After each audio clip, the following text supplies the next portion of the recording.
I request all of you to follow the point of order. It would be very nice if each of you asking a question may restrict to one question at one go. This will ensure that all other your friends may get chance. Talking about today's budget,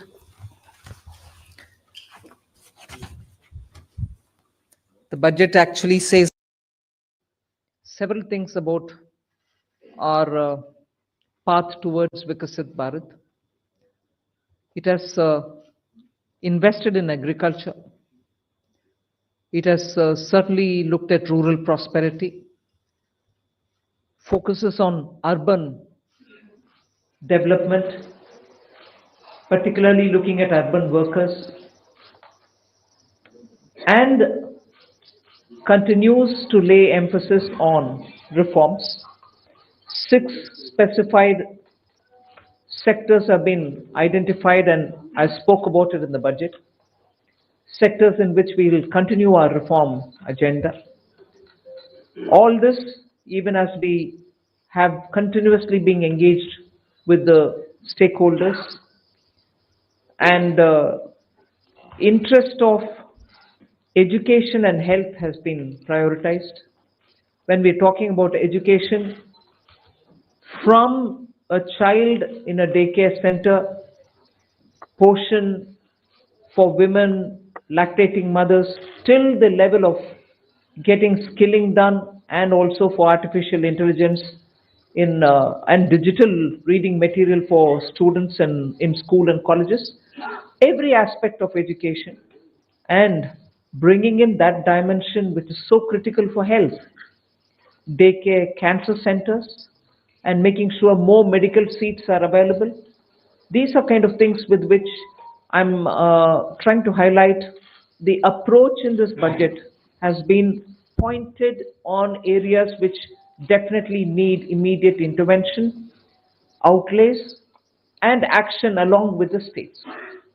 So, Vikasit Bharat is not just being described. I've given you also what we mean by Vikasit Bharat, or what is it that we expect to achieve for Vikasit Bharat.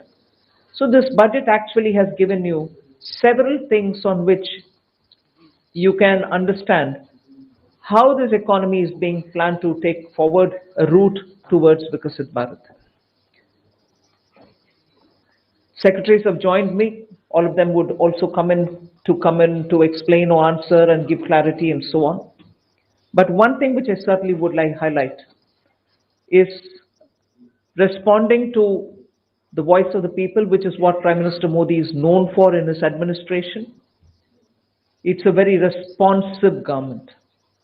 And as a result, the income tax simplification, which I announced in July, is already completed in its works, and we shall bring the bill in the next week. So the income tax simplification, about which in July budget I have gone in detail to say, the work is completed within 6 months is what I said. Within 6 months we've brought the bill. It will be coming into the parliament next week. So if we are talking of reform, inclusive of taxation, the work is done. This budget also speaks about rationalization in customs. Tariffs are being brought down, tariffs are being simplified, and also the basket which consisted of so many different tariffs for so many different commodities are now reduced. 8 were taken off earlier, 8 has been taken off now. So whatever remains now, 7 I think remains, and that is all about India's tariff picture. So the usual narrative which goes on, saying is India being too heavy on tariffs? No, you find that we've drastically reduced and also simplified. So this budget has so many things for all of us to talk about. The more important thing about agriculture, which performed very well during COVID and which has contributed to India's food security, the proposals which are mentioned in this budget actually talk about everything to do with beej to bazaar, literally from the stage of seeds, hybrid seeds, climate resilient seeds, seeds which can give greater output, seeds which are going to be high yielding. All this together to the final point of India becoming the world's food basket. That's the definition I put in when I was talking about Vikasit Bharat. So we are making sure that India's agriculture gets the support across the board, whether it is on seeds, whether it is for skilling the farmers, whether it is rural prosperity, whether it is going to have agriculture and allied industries being set up in rural areas, and whether it is going to be farmers getting better and more loan with interest subvention, not just farmers, fishermen, and also dairy, meaning animal husbandry. So the picture for rural development and the picture for supporting agriculture is across the board, and that has been narrated. The second thing which I would want to highlight is the continued emphasis that we're giving since vote on account budget, July budget, and now on the MSMEs, whether it is giving them sovereign guaranteed loan, whether it is support during COVID, whether the definition being changed now for better, more inclusive growth in MSMEs, access to bank credit. So MSMEs have also been given greater emphasis. Together with this, I'd like to highlight the point that energy security has had greater attention in this budget. We've highlighted in July budget how even pump storage will have greater attention. Solar and wind and renewable energy has also been taking consistently good importance in our budgets. This time we are talking about the small modular reactors. I've also announced that there shall be two amendments, one to the Atomic Energy Act and the other one for the civil liability. All of this is going to help us attain energy security. Insurance sector's FDI limits have been enhanced. That is another important announcement. I'll end my opening statement with two things. There is no reduction in the public spending on capital expenditure. Let's put that up front. We continue to place emphasis on the multiplier effect that capital expenditure done by government has shown, has sustained us. We continue on that. And with all this, our fiscal prudence has aligned itself to the glide path that we announced in 2020-21. So we've kept ourselves in alignment. Fiscal prudence has been maintained. The next year, coming years, estimate is also being given. Well under 4.5 is what we had said earlier. We are also projecting the same. So this is just as an opening statement. There's a lot more to say, but as you all ask questions, so shall we answer. Thank you. Thank you, ma'am. 225. 225. Mic, please.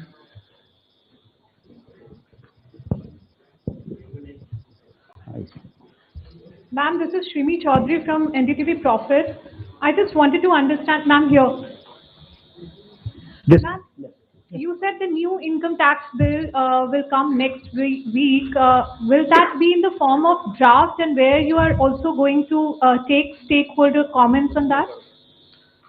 Yes, as a bill, any bill goes to the standing committee, and the standing committee will, of course, consult with so many stakeholders, and then it will come back to us, and if necessary, any more amendments, if need to be brought in, we'll bring it in and take it forward in the House.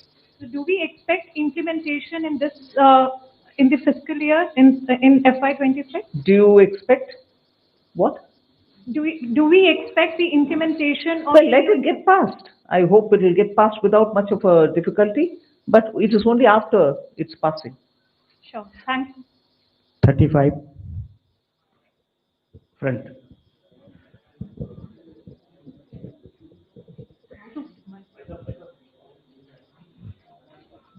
Ma'am, Timsi Jaipuria, this side from CNBC TV 18. As you said, this is a very responsive government, which is why government decided to give these tax rebates. But given the structure that you have announced, ma'am, up to 12 lakh is the rebate. Any reason why this rebate has been hiked from 7 to 12 lakh? Is it that the incomes or salaries were not growing up to the mark, which is why government thought that this rebate needs to be given? And also, how do you make up for this 1 lakh crore of revenue loss? Will it not impact the budget estimates? Where will you get this money from?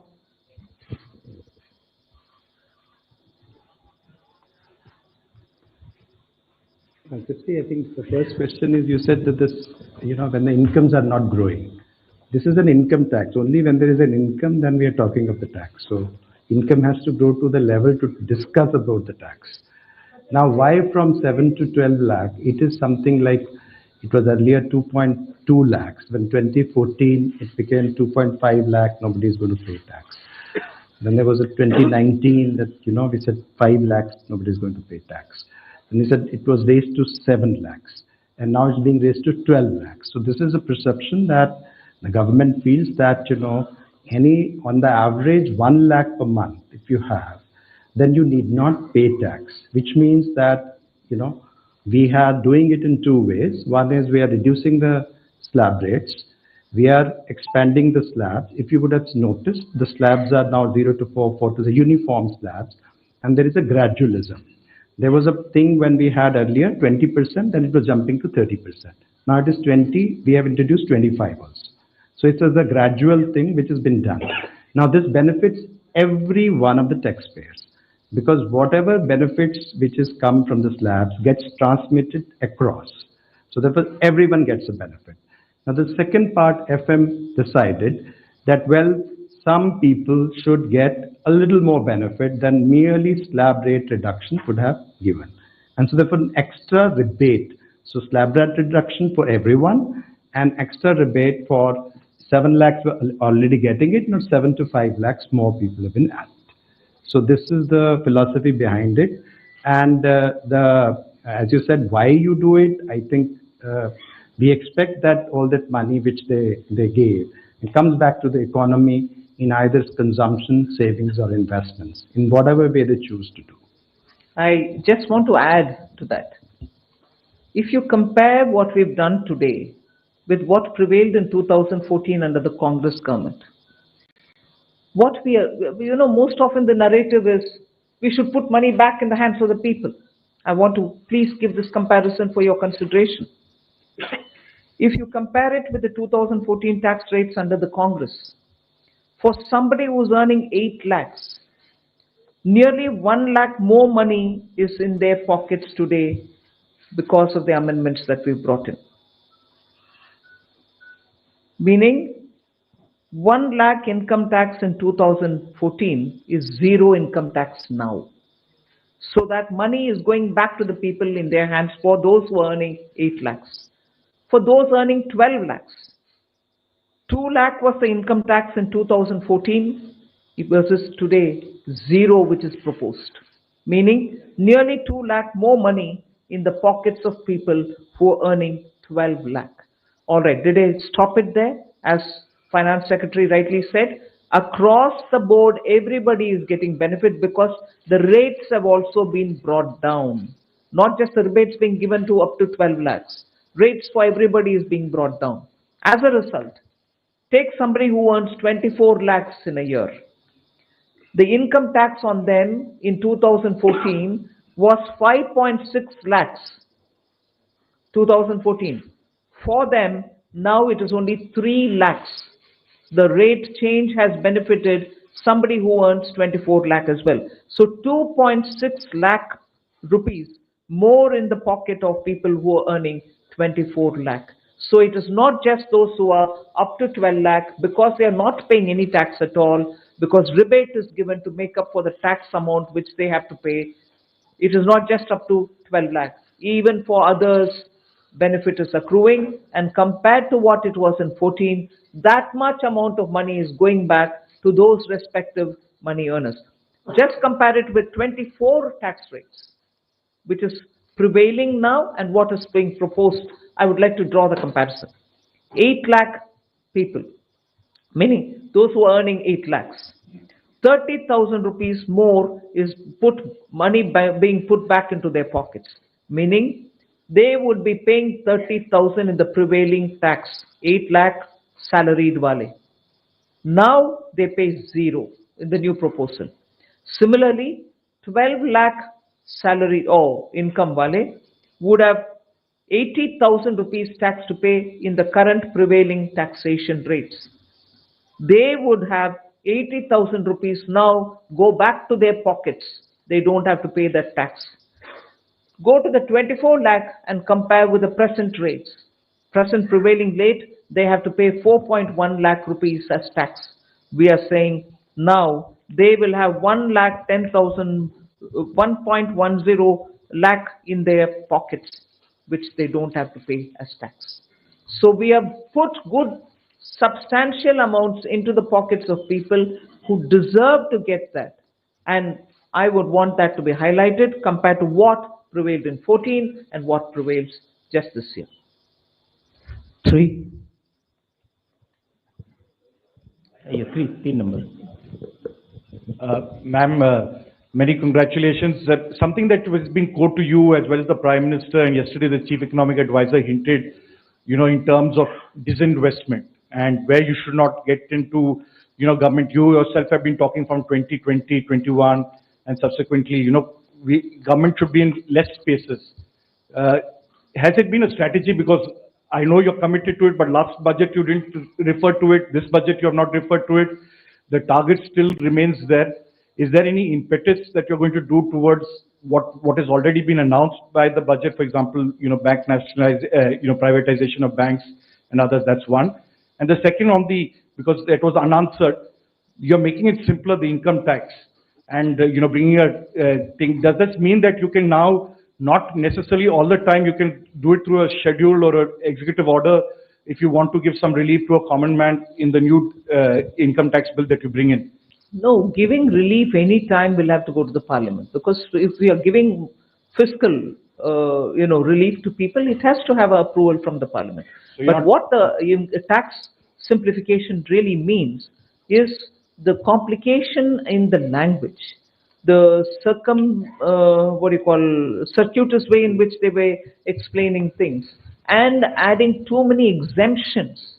You will realize that when we brought in the new tax regime, we didn't want the old tax regime imitated or copied. In that, there are several exemptions given in the old regime. In the new, we didn't want to give any, because we wanted a simple, straightforward tax regime in which the rates can be brought down. That's what we've done even now. So the act itself had to be simplified. The attempt now is that. And on the disinvestment and... No, all that will continue. There won't be a relenting on any of this. On disinvestment, if I can add, you see, the last time July also the similar questions were asked. We have actually since then a value creation strategy, which was actually well explained at that time also. There is no disinvestment target per se. Disinvestment and dividend are both looked at together because both are money and money is fungible. And it has got 5 elements. The first element is that we are saying CPSC's performance. The second is we say that we should have communication of performance. The third we say that the capex of the CPSC, which is important, as you know, in terms of accelerating growth. The fourth is the consistent dividend policy. And the fifth is there is a calibrated disinvestment strategy. And the disinvestment also is there. The listing is a part of disinvestment itself. So if you really look at it, both dividend and disinvestment is about 80 to 90,000 crore per annum are being raised, but in a manner which are beneficial to the minority shareholders who are there in all our listed companies. 65. Back side.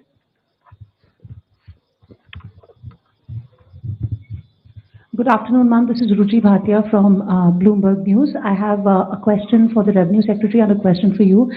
If the Revenue Secretary can give us details on the benefits, the number of people who will benefit from the slab, from the rebates going up from 7 lakhs to 12 lakhs. And the question for you, Madam Finance Minister, a lot of people say that while the absolute number for CAPEX has gone up, the pace of spending has gone down as compared to a few years ago. Is it telling of the institutional capacity in terms of how much CAPEX push can the government really do? And secondly, as far as a lot of analysts do say that the multiplier that CAPEX has is a lot more than the multiplier in the economy than that tax cuts have. What would you, say to some of those concerns as well? Well, 1 crore people will not benefit between the 7 lakh and 12 lakhs. Meaning 1 crore more people will pay no tax. On the capex, I think there are two things playing out. One, of course, this particular year has had the elections happening, and because of that, both central government and state governments were catching up with investments, public spending on investments only from the second and the third quarter, so it showed. It's equally true that when fundamental requirements are taken care of, when you're bringing in additional overhead, there is a pace at which those additions happen. So it's not as if there is no thirst for capital expenditure, but now it'll be at a pace in which you can build on each one of the developments that you've done prior. So it'll continue. There are some departments which will need more. There are others who would probably reach a plateau, but expenditure will have to continue even in them. So the heads where the capital expenditure will happen will vary, but expenditure will happen in building assets. 121.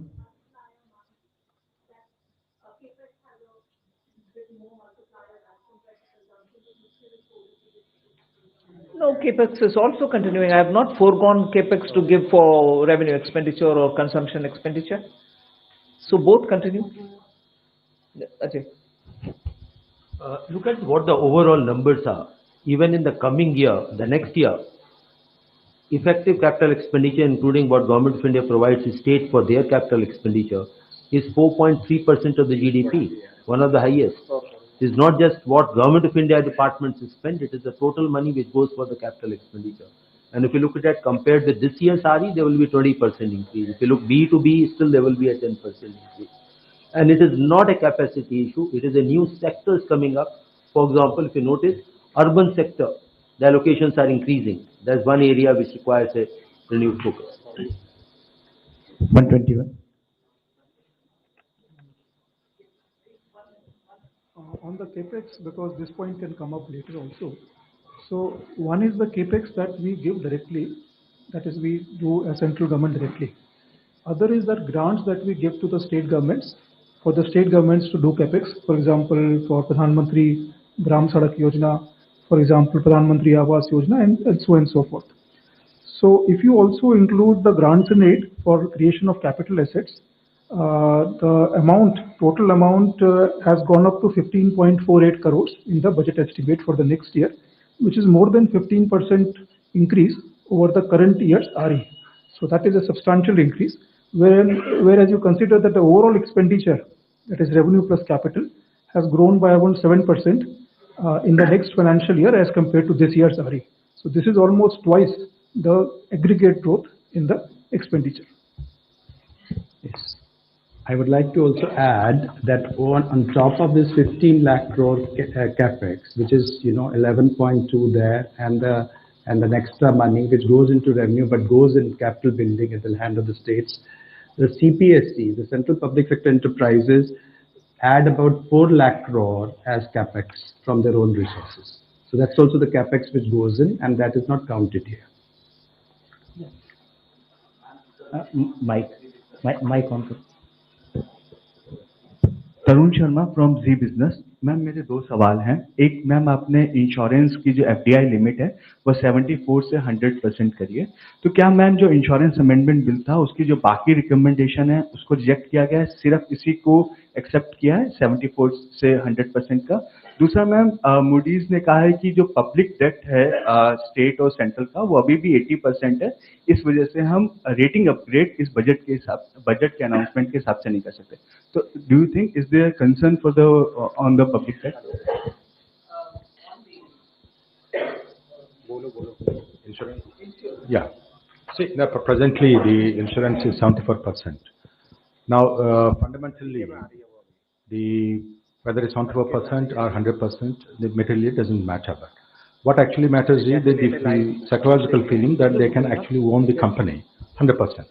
Along with this FDI, we are also going to, FM also announced that we are going to simplify certain procedures and rules that we frame, which is including the key management personnel, person who can be chairman of the company, and person who can be the CEO and board of directors, and also repatriation of dividends. All those are part of this, the proposed reforms that has been announced by the FM today. And sir, what about the other recommendation on the draft insurance amendment bill? That's what we are actually bringing. The draft insurance bill is the one FM has announced, but the main point she has mentioned that 100% FDI, including simplification of existing rules for FDI industry. Draft bill is also coming. Is coming. Yes. And then the public debt on the public. Senior number 2, Finance Minister has also announced, just answer complete his question, the roadmap for fiscal consolidation by the center. And please have a look at the FRBM statement, which carries the different scenarios. And over a period of next 6 years, how that will be brought down. Similar one, act has to be done through the state governments as well. So it is a process which is on. Number 2. Hello नमस्कार ma'am, मैं आलोक प्रियदर्शी हूँ CNBC आवाज से। Ma'am मेरा सवाल है कि middle class के लिए काफी बड़ी राहत है, 12 लाख तक जो टैक्स छूट दी गई है। इसमें आपने बजट स्पीच में कहा जो कैपिटल गेन से लोग कमाई करेंगे उसको इसमें शामिल नहीं किया गया, उस पर नॉर्मली टैक्स देना पड़ेगा जो स्लैब के रेट से है। तो ज्यादातर लोग आजकल मार्केट में इन्वेस्ट करते हैं, उनको लॉन्ग टर्म इन्वेस्टमेंट होती है, उनको कैपिटल गेन्स होते हैं कई तरह से, उनको बाहर रखने का, उनको केप्ट असाइड रखने का क्या रीजन है, क्या उसके पीछे वजह है? मिनिस्टर सेक्रेटरी उसके ऊपर ज्यादा विस्तार से बोलेंगे। बाहर रखने वाले चीज नहीं है, इनकम का कैलकुलेशन कभी भी वैसे ही होता है, उसमें कैपिटल गेन्स का जोड़ते नहीं है। मैं स्पष्टता के लिए उसको जोड़ रखा है उधर सेंटेंस पढ़ने के समय। ये नया मेरा पद्धति नहीं है कि इसको अलग रखो उसको अलग।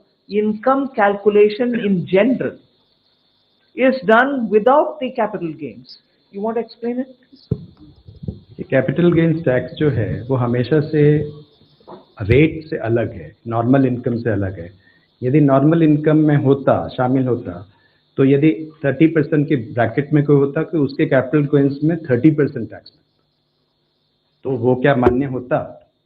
तो कैपिटल गेन्स को एक अलग टैक्स की व्यवस्था की गई है जो कि कम है।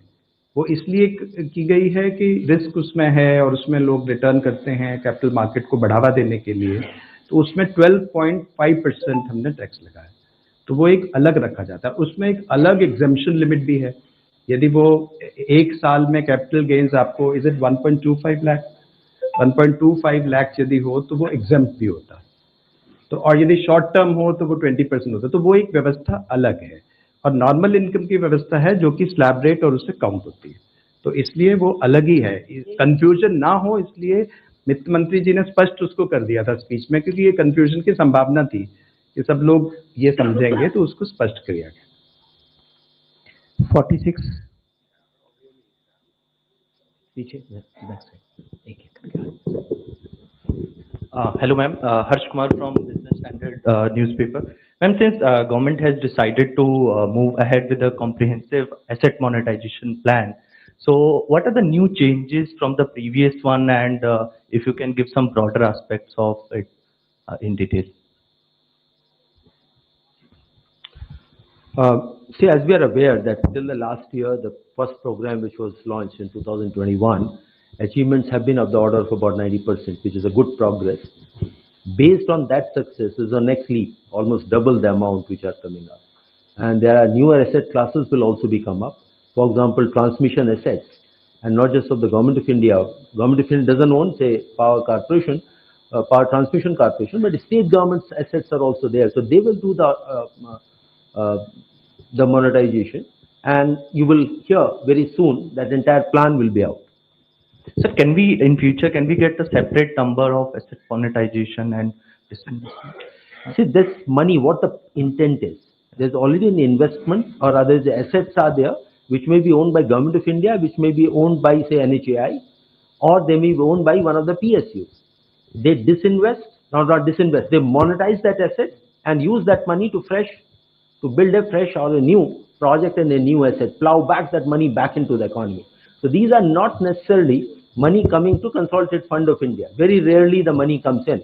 NHI doesn't invest, money remains with them, they build another road by using that money. 13.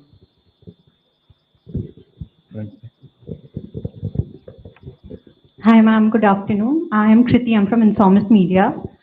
So right now you just said that your fiscal prudence has finally aligned with your glide path that you had announced in FY21. This year you have given a new roadmap. So mentioned debt to GDP roadmap. You aim to bring down your debt to GDP ratio to 49 to 51% by FY31, considering the nominal GDP would be in the range of 10 to 11. So based on that, and you said that you will peg your fiscal deficit in a way that it goes on to bring down your debt to GDP ratio. So is there a rough estimation of what kind of fiscal deficit you may have by FY31? And secondly, on 31, when you aim to bring down your debt to GDP ratio. Secondly, on funding of fiscal deficit for the next fiscal year, you have brought down the borrowing from small savings from considerably low, it's 16% low from last year.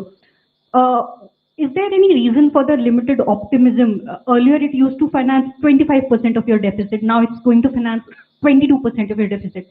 So if you could just elaborate on if there is any reason for that. Thank you.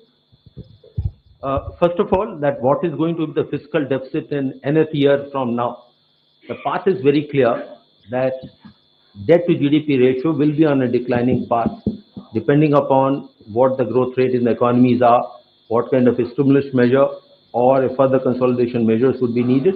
And the roadmap does envisages three scenarios: mild, moderate, and high level of consolidation. So do your maths there, that the range is coming up.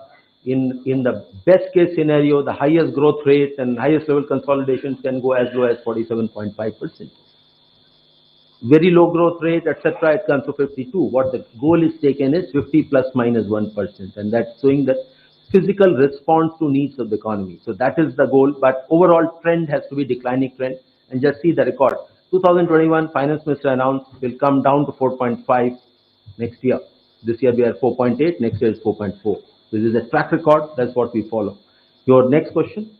Small savings, borrowing from small savings. Here the interest rate, if you notice in the last 2 to 2.5 years, are being set in a manner so that there's neither an incentive nor a disincentive to come to small savings.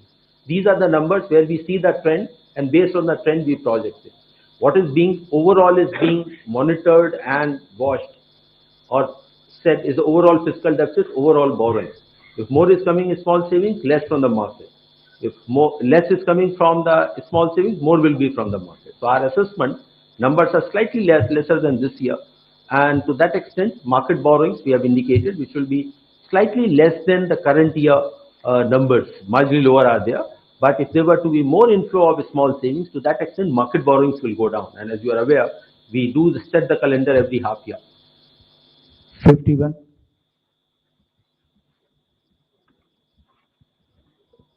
Hi, ma'am. This is Vikas from The Hindu. First of all, you've left us with very few questions after that announcement on the direct taxes front. And you mentioned that there is a 1 lakh crore, revenue foregone from that move, which is obviously going to help boost consumption and demand and private investment in turn. I wanted to get a sense of the mathematics behind the overall fiscal math that we worked out for next year. Because despite this tax relief, we are looking at a direct income tax as receipts as a part of gross tax receipts are likely to rise to 33.7% as per the revenue receipts plan, and which is the highest ever, and marks a significant increase over the 24-25 income tax receipts. So I wanted to understand what's what gives, how do you work this out? Because on one hand, we are giving away significant relief. Where do we expect the gains I hope from? you're not suggesting we shouldn't have done this. Are you? I hope you're not suggesting that we shouldn't have done this income tax, giving money back to people through rebates and other ways. No, I'm just curious where we expect the buoyancy coming from. That's fine. All right. It was answered at that time. Anyway. Okay, let me just see. We are talking about personal income tax, taxes on income. And we had 19.7% growth in 22-23. We have 25.4% in actual terms, and 24-25, 23-24, we had 25%, and 24-25, if you take the RE figures, growth is likely to be 20%. And what we have proposed for 25-26 is a growth of 14.4%. So we have moderated. I mean, we have been growing 20% almost on this plan, and we have made it 14%. Now coming to buoyancy, our buoyancy was for the taxes on income was 2.65 in 23-24, and 24-25 expected buoyancy is 2, and the buoyancy which has been assumed for 25-26 is 1.42. So you would see that we have assumed a moderate buoyancy, looking into the sacrifice of revenue which has been done. So we have done our math. Thank you. 9. Good evening, ma'am. Considering the government's measure to put अपना more, परिचय दे दो। sorry, this is Chetan from Business Today. Considering that the government's measure to put in more money into the hands of the public, are you trying to mitigate the impact of a possible Trump tariff trade wars from the US, or are you relying more on domestic production to ensure that Indians have a shield from the US trade wars if they happen to be so? Well, I don't think we've gone that far to justify this income tax rate reduction. We've responded to the voice of the people and also made our own assessments, and therefore we've given this. And I thought there was an allegation also that we didn't respond to what may come through the US administration's tariff, whatever, decisions. Well, I don't think these two are connected, at least in the way in which we like to believe it. You may want to give a different dimension, but no, we have not done it with that intent. 64 at the back. Madam नमस्कार, मैं महावीर सिंह बोल रहा हूँ, freelancing करता हूँ। आपने income tax में बड़ी राहत दी है, हम तो 10 लाख की उम्मीद कर रहे थे, आपने 12 लाख कर दिया एकदम। और मुझे लगता है कि क्या सरकार इनकम टैक्स रिजीम से हटकर एक्सपेंडिचर टैक्स रिजीम की तरफ जा रही है? जो आप इनकम टैक्स में आपने कहा कि इस राहत से 1 करोड़ लोग इससे बाहर हो जाएंगे और इसमें कम ग्रोथ होगी, और दूसरी तरफ आपका जो टैक्स रिसीट है वो बढ़ता जा रहा है, पूरे बजट का आकार बढ़ रहा है, तो सरकार क्या एक्सपेंडिचर टैक्स की तरफ ज़्यादा झुकाव दिख रहा है? ये सिर्फ आने वाले साल के, मतलब अभी अप्रैल 1 से शुरू होने वाले साल के टैक्स प्रपोजल्स है। आप पिछले साल का रेवेन्यू को देख करके इससे ये कनेक्शन मत निकालिए। हम जनता के लिए, मिडिल क्लास के लिए राहत दिलाने के लिए प्रधानमंत्री जी के आदेश के अनुसार रेट रिडक्शन किया है, उतना ही है। 47. Just to add that point, to give you a data point, direct taxes are supposed to increase by 12.7% next year. Indirect tax, which is on the, say, when people buy goods and services, is expected to increase by 8%. So that should answer your question. Yes.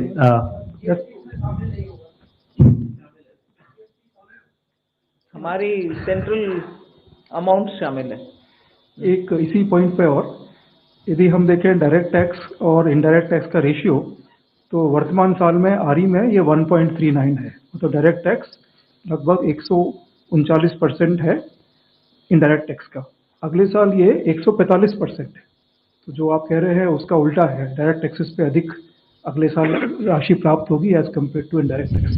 और यदि हम देखा जाए buoyancy जो है वो indirect taxes में 0.82 है, क्योंकि कस्टम्स जो है वो कोई अभी हमारे लिए एक रेवेन्यू का साधन नहीं है, वो एक बॉर्डर मेजर्स है, और बहुत समय में हमने ड्यूटी रिड्यूस भी की हैं, क्योंकि बहुत ज़्यादा हाई टैरिफ लगाने से भी उसके ठीक परिणाम नहीं, तो ये भी नहीं है। और CGST और सेस में हमारा जो बॉयंसी है वो सिर्फ 1.08 है, तो आप देखेंगे कि वो उसमें कोई एक्स्ट्रा हमारा करने का विचार नहीं है।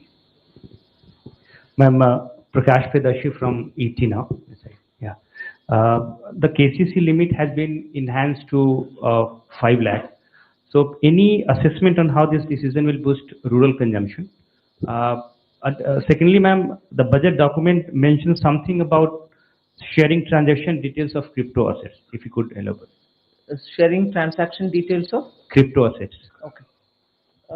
Nagaraj, you want to say on the KCC?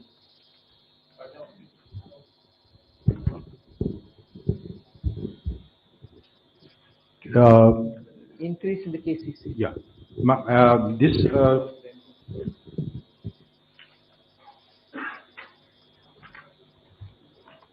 Let me respond to the question on the KCC. This is to enable those farmers who are doing commercial cropping, they require more more crop loans are required. It will facilitate them, and government will provide the interest subvention for them up to limit of 5 lakhs. It is not first to assist the farmer. It is not a measure to boost rural consumption. That is not the intent. The intent is farmer needed more crop loans. It is to facilitate that. That is the purpose. And 1 lakh is been decided long time ago. High time it was changed. The KCC loans are given at the 7% rate of interest. It's already subsidized by the government at 1.5%. Now, if the prompt repayment is there, there is another 3% to the farmer. The effective rate of interest on KCC loans is only 4%. Now, with the current announcement by the FM, there will be almost about 26 crore additional budgetary impact for this KCC loan. 45 जहाँ तक crypto का सवाल है, अभी हम crypto पे tax लगा रहे हैं। Although it's not a regulated entity, जैसे ब्लैक मनी में भी टैक्स लगता है, तो उसी तरह से क्रिप्टो में भी टैक्स लगता है। नहीं, मतलब रेगुलेशन ना होते हुए भी इट इज टैक्सेबल। उसमें OECD G20 के अंदर जो हमारा फ्रेमवर्क एग्रीमेंट है, उसमें 2027 से ये निश्चित किया है कि सब जो उसके सिग्नेटरीज हैं वो उसमें इंफॉर्मेशन शेयर करेंगे। तो उसके लिए टैक्स लॉ में ये व्यवस्था की जा रही है कि हम वो इंफॉर्मेशन गैदर करने का फ्रेमवर्क, जो रूल्स हमको बनाने हैं, वो हम कर लें। Ma'am, Meghna Mittal from Money Control. The union budget has announced a big income tax relief in the new income tax regime. Where's Meghna? The budget has announced a big relief in the income tax. So, in the new income tax regime, so how many taxpayers have moved to this new income tax regime? And does this also mean that are we phasing out finally the old tax regime? 75% जो हैं, 75% have already moved to the new tax regime under the individual category. No, if we are phasing out, I would have said it, na? The scheme is available, but we expect that almost everyone will shift now. 224.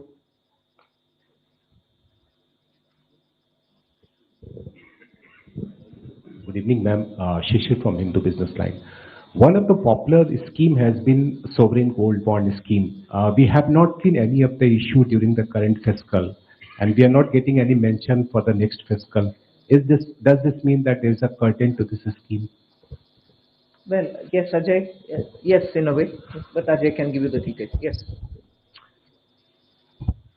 See, these are the decisions which are taken. What is the purpose is, one, of course, is to raise borrowings from the market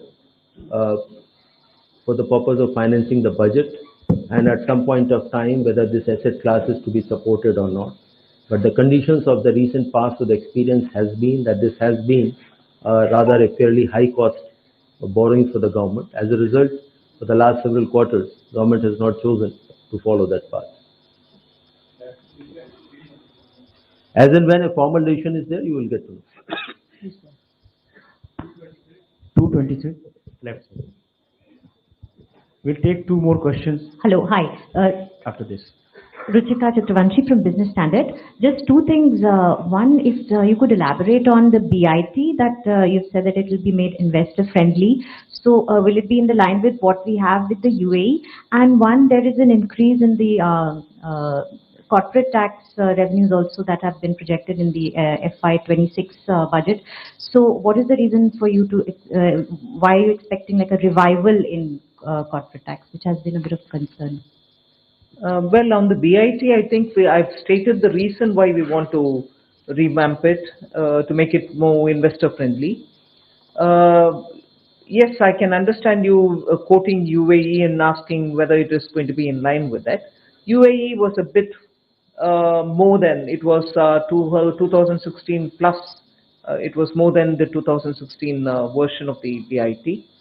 But there is no particular template that I'm adhering to. We want to make it lots more robust and lots more investor friendly. 125. Ma'am, good afternoon. Karishma from Business Today. Congratulations to you and everybody. Ma'am, Manrega has again, it's seen in stagnant allocation in the last 2 years, despite that this year's FY25 utilization has already peaked until December. Do you expect a mid-year revision? And ma'am, a quick clarification on crypto. When is the DA-led crypto paper likely to be released?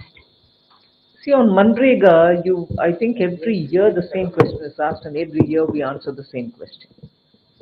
It is a demand-driven program. If, as a result of increased demand, a state or another state, a third state wants money because their demand has to be met, the RE shows the numbers and we increase it. But just because of that, it doesn't mean that my BE will have to be on the enhanced note. Every year the numbers, in fact every crop season, post the crop season, the numbers vary. So as a demand-driven program, we'll certainly respond to it as and when the numbers come. On the crypto, when is the DA paper likely to come? You'll get to know when it comes out.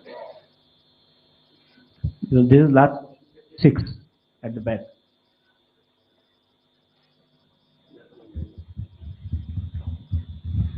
Ma'am, I'm Banikinga Patnaik from the Economic Times.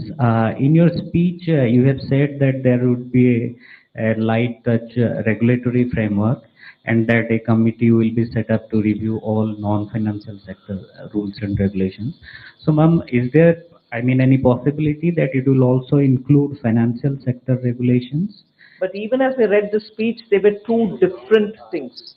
One for the non-financial and another for the financial. The financial is still being looked through the FSDC, whereas the non-financial is where we have appointed, or we are asking for an appointment of a high-level committee which will look at the regulations, particularly for compliance, for inspection, for certification. There are ever so many overlaps, friction points, pain points. So to sort that out, our approach is this: one, through the FSDC for the financial, and for the non-financial, several of them which are non-financial, the high-level committee. Ma'am, again, in the nuclear energy space, there is an announcement that there could be more private participation sought.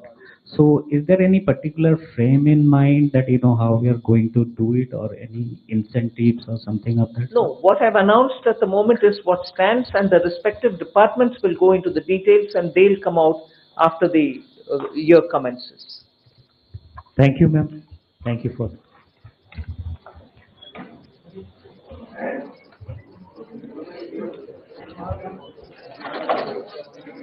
Pankaj Chaudhary ji, Finance and Revenue Secretary Shri Tuhin Kant Pandey ji, Secretary Economic Affairs Shri Ajay Seth ji, Secretary Expenditure Dr. Manoj Govil, Secretary Deepam Dr. Arunish Chawla, Secretary Financial Services Shri M. Nagaraju, and Chief Economic Advisor Dr. V. Anantha Nagevswaran. Yesterday we did it. Friends, first the Honorable Finance Minister will make her opening remarks. Thereafter, we will take questions. I request all of you to follow the point of order. It would be very nice if each of you asking a question may restrict to one question at one go. This will ensure that all other your friends may get chance. talking about today's budget.